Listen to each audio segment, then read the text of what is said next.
여호수아 14장입니다. 여호수아서는 1장부터 24장까지 구성되어져 있는데요. 1장부터 12장까지는 정복, 13장부터는 22장까지는 분배입니다. 어제 13장부터 22장까지 분배의 내용을 하루에 다 정리했습니다. 오늘 이 새벽에는 14장, 이 여호수아와 갈렙이라는 두 인물 가운데 유일하게 이 두 인물이 가나안 땅에 들어간 인물인데요. 여호수아는 지도자이고 갈렙은 숨어 있다가 오늘 이 자리에 나타납니다. 그래서 갈렙이 이 시기에 도전하는 용기, 이 이유가 무엇인가, 그 점을 14장을 통해서 함께 여러분과 생각하려고 합니다. 우리에게 주시는 하나님의 말씀은 여호수아서 14장 12절 말씀 함께 합독하겠습니다. 그날에 여호와께서 말씀하신 이 산지를 지금 내게 주소서.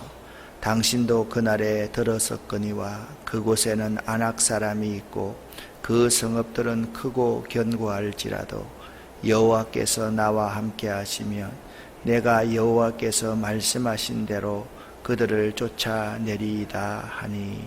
아멘.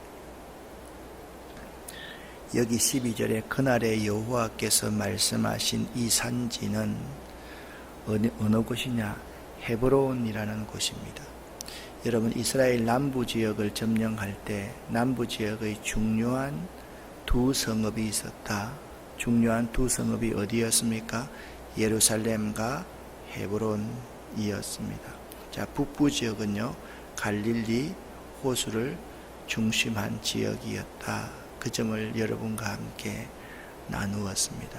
이 헤브론이라는 산지를 오늘 12절에는 이렇게 표현하고 있습니다. 그곳에는, 헤브론에는 아낙 사람이 있고, 그러니까 장부입니다. 군사적으로 매우 강성한 자손입니다. 또 헤브론을 이렇게 표현하고 있습니다. 크고 견고하다, 그렇게 표현하고 있습니다. 헤브론은 인간적으로 이스라엘이 점령할 수 없는 난공불락의 성이었다.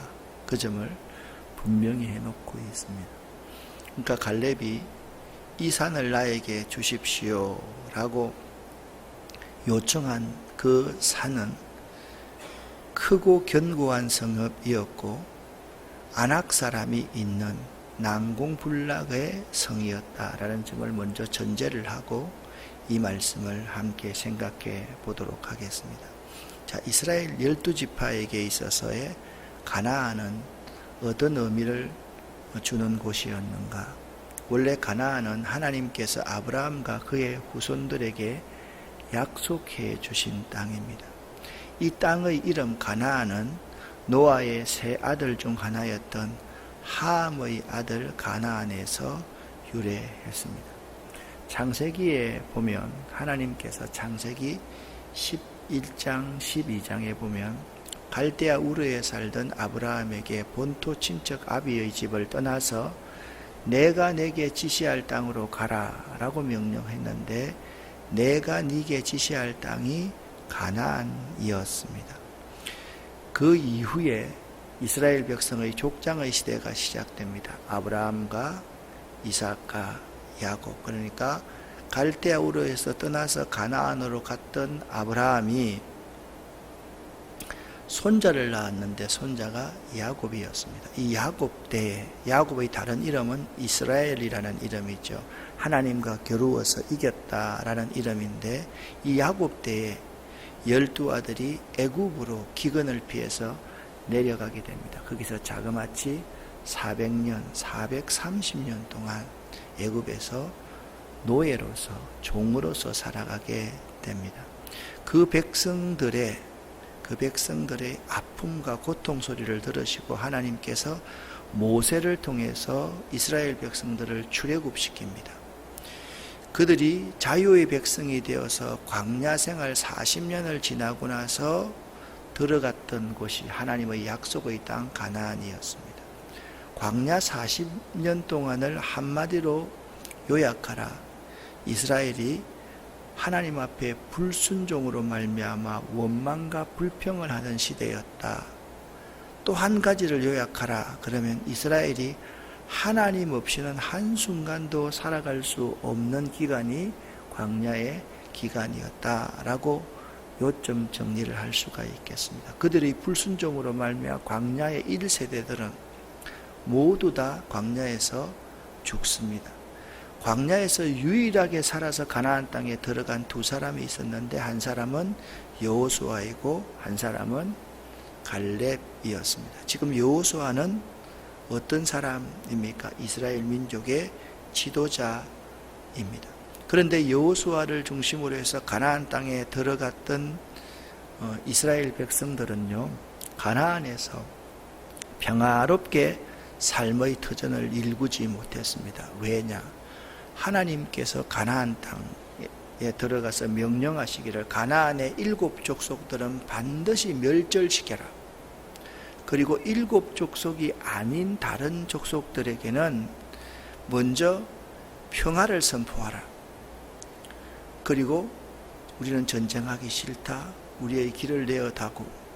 그러면 그들이 그걸 받아들이면 그들에게 우리에게 공물을 내게 하고 우리를 섬기게 하여라. 그렇지 않고 그들이 거부하면 그들을 멸절시켜라. 그런데 가나안의 7 족속들만은 반드시 멸절시켜야 된다. 그 이유가 무엇인지 아느냐? 우상숭배 때문에. 그들이 섬기는 그 우상숭배, 이 우상숭배는요, 오늘날로 말하면 세 가지입니다. 물질입니다. 개인주의와 이기주의입니다. 이 세 가지입니다. 물질과 개인주의와 이기주의. 그것이 가나안의 바알 신들의 모습이었습니다. 그들을 완전히 무찌르지 못했습니다. 그래서 가나안 땅에서의 여호수아의 영도력으로 가나안 땅을 정복했는데요. 그 정복은 완전하게 성공하지 못했고 이스라엘 백성들이 가나안에 있는 모든 우상들을 다 멸절시켜야만 했는데 시간이 가면 갈수록 가나안의 우상에게 그들이 잡아먹히는 모습을 갖게 되었습니다. 그것이 뭐냐? 사사기. 이제 여호수아를 읽은 후에 사사기를 읽을 터인데 사사기에 보면 그 내용이 그대로 나옵니다. 이스라엘 백성들은 점차 시간이 가면 갈수록 가나안인들의 신을 숭배하게 되었습니다. 그 바알을 숭배하게 되었다라는 거죠. 그런데 이스라엘 백성들에게 가나안 땅은요, 그들에게 물질적인 풍요를 가지고 안정을 가지고 왔습니다. 그런데 성경은 이 가나안 땅의 분배를 개인적인 필요에 따라서 공동체의 필요에 의해서 그들에게 허락한 재물이 아니라는 겁니다. 이 가나안 땅을 분배하는 것은 하나님께서 계획하시고 시행하신다는 점에서 가나안의 축복은 신앙적으로 접근할 필요가 있는 문제이다라는 사실을 우리에게 말씀하고, 이게 매우 중요합니다.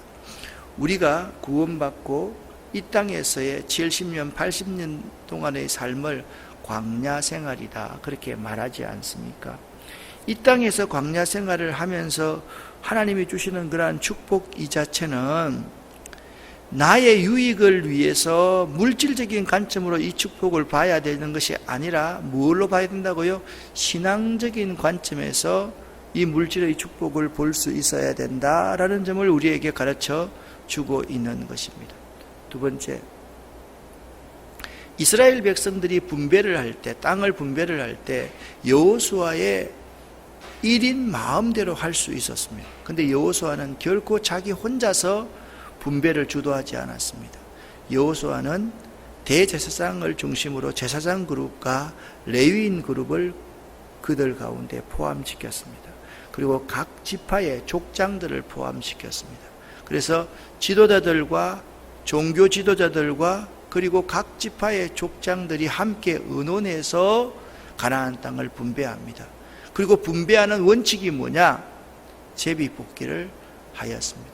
하나님의 약속한 말씀에 근거하여서, 어떤 말씀이었습니까? 창세기 49장 50장에 야곱이 그의 아들을 축복한 내용과 신명기 34장에 모세가 축복한 내용 두 가지를 근거로 해서 그들에게 땅을 분배했는데, 땅 분배의 원칙은 세 가지 기준에 따랐습니다. 첫 번째 뭐냐? 공정성이었습니다.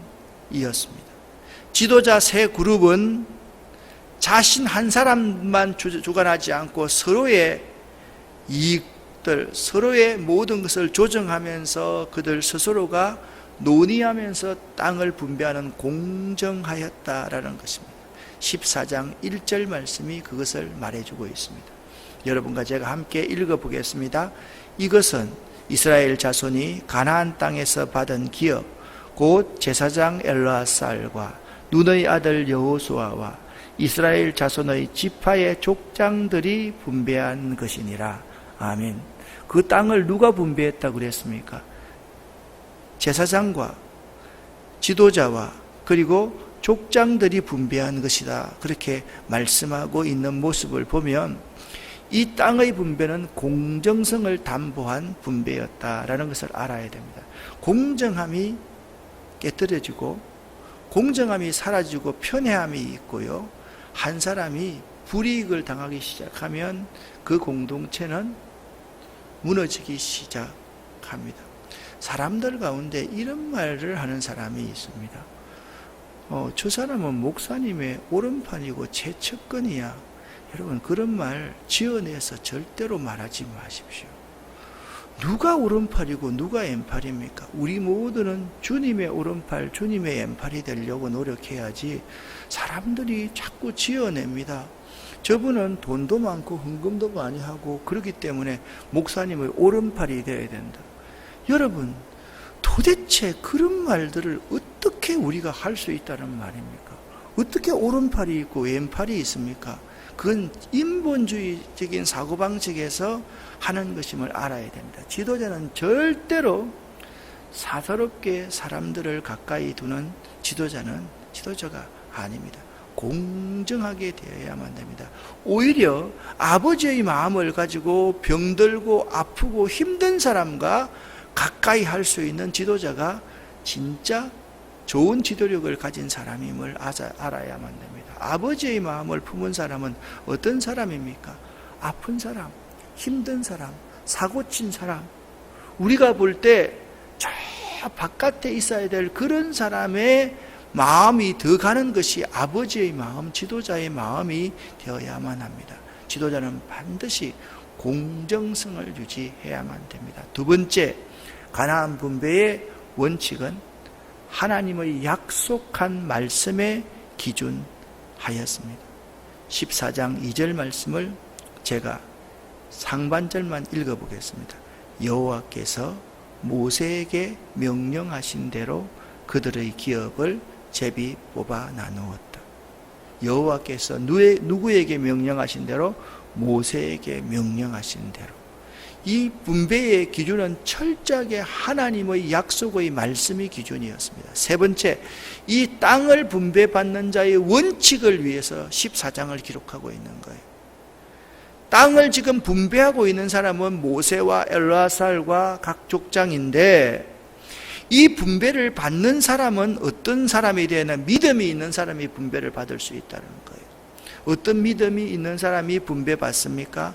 긍정적인 믿음, 약속을 신뢰하는 믿음, 그리고 온전한 믿음의 소유자가 분배받을 수 있다라는 거예요. 여러분과 제가 하나님의 놀라운 축복을 받기 위해서 하나님이 주신 그 물질과 모든 상황과 여건을 잘 누리면서 나누고 베풀기 위해서 가져야 될 기준이 뭐냐? 믿음이라는 거예요. 믿음이 없는 축복은 축복이 아닙니다. 믿음이 없는 축복은 저주에 가까운 것임을 알아야 됩니다. 내가 물질을 다스릴 수 있는 사람이 되어야지, 내가 물질에게 먹혀버리면 그 물질은 뭐가 됩니까? 우상이 되는 것입니다. 많은 경우에 우리는 이러한 질문을 할 수 있어야만 합니다. 나는 갈렙처럼 긍정적인 믿음을 가지고 있는가? 나는 갈렙처럼 하나님의 약속을 전적으로 신뢰하는 믿음을 갖고 있는가? 나는 갈렙처럼 온전한 믿음을 갖고 있는가? 여러분 스스로에게 한번 질문을 던져 보시기를 바랍니다. 자, 14장의 개요입니다. 갈렙이 지금 85세입니다. 갈렙은 유다 족속이었습니다. 갈렙이 이스라엘 백성들이 땅을 분배하고 서로의 입장을 조정할 때 갈렙이 드디어 여호수아 지도자 앞에 다 나타납니다. 지도자여, 예, 말씀하십시오. 그 옛날 모세가 저에게 약속하신 약속이 있습니다. 그 약속의 땅을 저에게 주십시오. 그 약속의 땅이 어디입니까? 저 헤브론 산지입니다. 저 헤브론 산지에는 아낙 족속이 살고 있고 난공불락의 성읍이라는 사실을 내가 압니다. 내가 지도자와 함께 이 나라를 이끌었던 공신 중에 한 사람입니다. 그러나 내가 평지에서 좋은 땅을 요구할 수도 있지만 저는 평지에서 좋은 땅을 요구하지 않겠습니다. 이 산지를 저에게 주십시오. 그렇게 85세 된 갈렙이 지도자 여호수아에게 요구를 합니다. 그래서 우리가 이 찬송을 부르지요. 이 산지를 내게 주소서, 그날에 주께서 말씀하신. 여러분, 이 갈렙에게 과연 이런 용기와 도전의식이 어떻게 해서 나올 수 있었을까? 그걸 세 가지로 한번 살펴보려고 합니다. 갈렙이 달라고 했던 산지가 어디라고요? 헤브론이라고 그랬습니다. 이 헤브론 산지가 여러분 6개의 빨간 부분이 있는 이 부분 가운데서 여기가 헤브론입니다. 여기가 헤브론. 이 헤브론이라는 지역은 예루살렘과 함께 매우 중요한 지역이었습니다. 왜냐하면 이곳이 심장과 같은 곳이었기 때문에, 예루살렘 주변의 헤브론이었기 때문에 이 산지를 아낙 자손에게 그대로 두면 후일에 이들에 의해서 후손들이 엄청난 어려움을 당할 것이 분명한 곳이 헤브론 산지였기 때문입니다. 그냥 그곳이 난공불락의 성이라서 그런 게 아닙니다. 헤브론에 아낙 자손을 두면 자기가 죽고 나면, 여호수아가 죽고 나면 이스라엘 백성들의 가나안 정복은 거의 무용지물이 될 만큼 헤브론은 중요한 요충지였다라는 사실을 알아야 됩니다. 이 갈렙에게 이런 용기와 도전의식을 가지게 된 근거가 세 가지 있습니다. 이 세 가지 근거를 오늘 여러분 꼭 마음속 깊이 새기셨으면 좋겠습니다. 첫 번째, 같이 한번 읽겠습니다. 하나님의 약속은 반드시 이루어져야 된다는 믿음에서 비롯된 것입니다. 아멘. 갈렙은요, 하나님의 약속은 반드시 이루어져야 된다. 내가 죽기 전에 나를 통해서 하나님이 약속하신 것이 이루어져야 된다는 그 믿음을 갈렙은 가지고 있었습니다. 9절과 10절을 함께 읽어보겠습니다. 그날에 모세가 맹세하여 가로되 네가 나의 하나님 여호와를 온전히 좇았은즉 내 발로 밟는 땅은 영영이 너와 내 자손의 기업이 되리라 하였나이다. 이제 보소서, 여호와께서 이 말씀을 모세에게 이르신 때로부터 이스라엘이 광야에 행한 이 45년 동안 여호와께서 말씀하신 대로 나를 생존케 하셨나이다. 아멘. 우리의 믿음의 근거는요, 감정이 아니고 환경이 아니며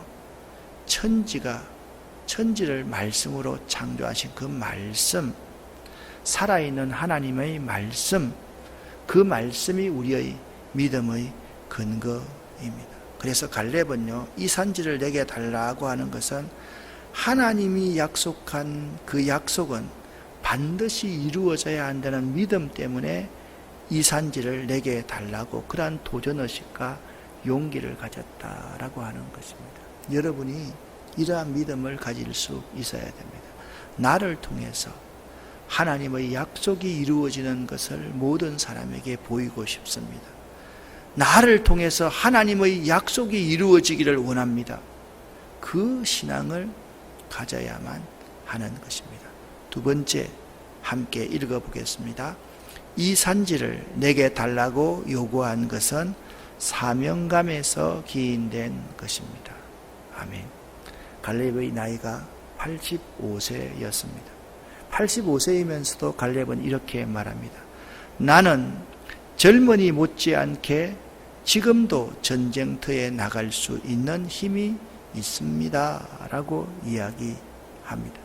이와 같이 나에게 하나님께서 건강을 주신 이유는 저 힘든 난공불락의 헤브론 성읍을 차지하기 위해서입니다. 그러니까 헤브론 성읍을 차지하는 것이 나의 사명입니다. 라고 말을 하고 있다라는 거예요. 자, 헤브론 성읍이 어떤 성읍이라고 그랬습니까? 난공불락의 성읍이라고 말씀드렸습니다. 거기에는 아낙 자손, 장대한 거인족 속인 아낙 자손들이 살고 있는 곳이 헤브론이었습니다. 여러분, 그러기 때문에 헤브론은 도전해 볼 만한 가치가 있는 것입니다.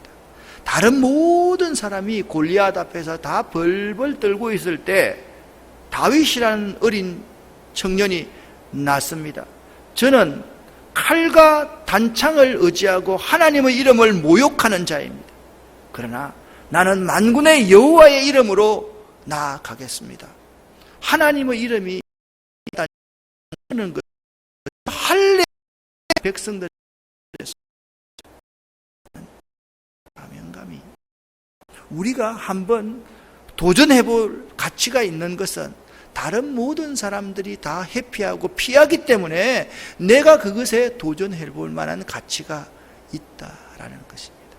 좋은 지도자는 자기 지도력을 마무리할 시점에서 누리고 자기가 많은 것을 받으려고 하는 것이 아니라 그 시점에 도전하면서 모든 다음 세대가 신앙생활을 잘할 수 있는 신앙적인 인프라를 만들어 놓고 자기가 역사의 뒤안길로 사라지는 지도자가 좋은 지도자입니다. 갈렙은 이런 지도자였습니다. 85세가 되어서 자기가 그럽니다. 힘들다고 하겠습니다. 내가 한번 해보겠습니다. 라고 말한다는 거예요. 저는 신앙생활을 하면서 신앙의 경륜이 쌓인 사람일수록 두 가지를 깨닫는다고 생각합니다. 첫 번째 깨달음은 인간이 얼마나 무지하고 무능한 존재인가를 깨닫게 되는 것이 성숙한 인간의 특징입니다. 그래서 하나님 도움이 없이는 한순간도 살아갈 수 없어.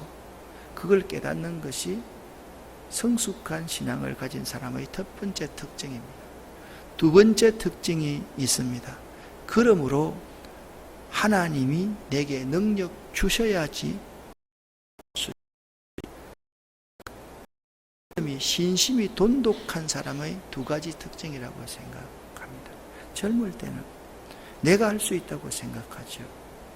내게 무엇이 있으면 할 수 있다고 생각하지요. 그런데 나이가 들면 들수록 인생의 경륜이 쌓이면 쌓을수록 내가 얼마나 연약한 존재인지, 내가 얼마나 무능한 존재인지, 내가 얼마나 죄 많은 존재인지 그걸 절절히 깨닫게 됩니다. 하나님 없이는 안 되는구나. 하나님 없이는 안 되는구나. 젊을 때 저는 이런 생각을 했습니다. 절벽에서 버스 타고 가다 떨어져도 나 하나는 안 죽겠지라는 생각을 저는 많이 했습니다. 경남 진해에서 마산까지 다니다 보면 거기에 아주 험한 곳을 버스가 올라갑니다. 그러나 거기에 떨어지면 나도 죽는다는 것을 깨닫는 것이 나이 들어가는 증거입니다. 누구든지 예외가 없는 거예요. 그렇기 때문에 하나님이 계셔야 되고 하나님의 도움이 없이는 한순간도 살아갈 수가 없어요. 지금 갈렙에게의 사명감은 바로 이런 것이었습니다. 내가 한번 해보겠습니다. 그런데 내 힘이 아니라 하나님의 도움으로 한번 해보겠습니다. 그것이 갈렙의 사명감의 내용이었습니다. 세 번째, 갈렙의 이런 도전의식과 용기는 이랬습니다. 내 자신이 원하는 일보다 하나님의 뜻을 이루기를 원했으며 나 자신보다 나 후손들을 위해서 일하기 원한 것이 갈렙이었습니다. 정말 여러분 그렇습니다. 여러분과 제가 우리 한국 교회의 다음 세대 교회 학교를 한번 보십시오. 지금 그 옛날 영국에서 하던 썬데이 스쿨을 지금도 그대로 하고 있습니다. 지금도 그대로 하고 있습니다. 교회 와서 25분 예배드리고 10분 공과 공부하고 집으로 가버립니다. 그리고 날마다 교회에 오면 아이들이 하는 일 한 가지 있습니다. 핸드폰만 들고 있습니다. 이 아이에게 소망이 있겠습니까? 그럼 어떻게 해야 되겠습니까? 정말 대안학교 만들어서 이 학교의 공교육보다 더 나은 교육들 시키면서 신앙교육 시켜야 되지 않겠습니까? 광야학교에 나가서 이 아이들을 시켜야 되지 않겠습니까? 우리가 그런 부분에서 아무런 관심을 갖고 있지 않는다고 한다면 우리에게 무슨 도전이 필요하겠습니까? 여러분, 지금 갈렙이 이런 마음을 갖고 있습니다. 안악조선을 그대로 내버려 두면 그들은 계속해서 이스라엘 백성들을 위협하게 될 것임을 갈렙은 알았습니다. 그러나 지금 내가 죽더라도, 내가 제물이 된다 할지라도 그들을 내가 섬멸하면 우리의 후손들은 편하게 살 수 있을 것이라고 하는 사명감을 가지고 갈렙은 지금 도전하고 있는 것입니다. 인생을 살면서 가장 무서운 적이 하나 있더라고요. 그게 뭐냐? 나이가 들면서 내 사사로운 이익을 챙기려고 하는 마음이 자꾸 났을 때 참 이기심이라는 것, 개인주의라는 게 참 무서운 적이로구나 라는 것을 제가 깨달을 때가 참 많이 있습니다. 여기 저보다 연세 많은 분들이 많이 있겠지만 목사가 집이 있습니까? 절이 있습니까? 뭐가 있습니까? 그런데 자꾸 노후가 생각됩니다. 이제는 그런 것 좀 준비해야 될 터인데 그게 나 스스로를 망치는 일이라는 사실을 너무나도 잘 알고 있기 때문에 그렇습니다. 여러분, 나 자신의 계획보다 하나님의 뜻을 이루기 위해서 나 자신을 죽일 수 있는 자, 그 자만이 도전할 수 있는 용기가 있는 사람입니다. 오늘 여호수아서 1장부터 22장까지를 마치면서 우리에게 이런 믿음이 필요합니다. 하나님의 복을 받기 위해서 어떤 믿음이 필요하다고 말씀드렸습니까? 긍정적인 믿음이 필요하다. 하나님의 약속을 신뢰하는 믿음이 필요하다. 그리고 온전한 믿음이 필요하다. 우리에게 도전의식을 가지고 한번 앞으로 나아갈 수 있는 용기 세 가지는 하나님의 약속이 나를 통해서 반드시 이루어져야 한다는 믿음, 사명감, 힘들기 때문에, 불가능하기 때문에 하나님 능력 의지하면 내가 할 수 있어, 그 사명감, 그리고 내가 원하는 일보다 하나님의 뜻을 이루기 위해서, 나보다 내 후손들을 위해서 나 스스로가 한번 도전해 볼 수 있는 용기 있는 믿음, 그 믿음 가지시기를 예수 이름으로 간절히 축원합니다. 기도하겠습니다. 살아계신 아버지 하나님, 오늘도 예수의 보혈을 저희들과 저희들 허리에서 난 자녀와 손들에게 덮어 주시옵소서. 오늘도 예수의 보혈을 저희들의 직장과 저희들의 사업과 저희들의 일터 그리고 저희들의 꿈 위에 예수의 보혈을 덮어 주시옵소서. 갈렙 같은 믿음, 갈렙처럼 용기와 도전의식을 갖고 살아가는 저희들 되기를 원합니다. 예수 그리스도 이름으로 축복하옵고 간절히 기도 올립니다. 아멘.